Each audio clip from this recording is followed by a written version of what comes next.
కళ్యాణం వైభోగం ఆనందరాగాల శుభయోగం.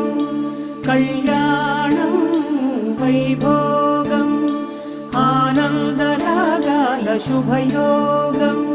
రఘువంశ రామయ్య సుగుణాల సీతమ్మ వరమాల కైవేచు సమయాన శివధనువు విరిచాకె వధువు మది గెలిచాకె మోగింది కళ్యాణ శుభవీణ.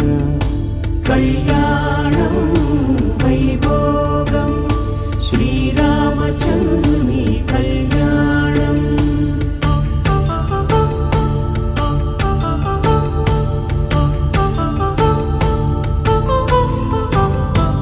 అపరంజి తరుణి అందాల రమణి వినగాని కృష్ణయ్య లీలామృతం. గుడి దాటి కదిలింది తన వెంట నడిచింది గెలిచింది రుక్మిణి ప్రేమాయణం. కళ్యాణ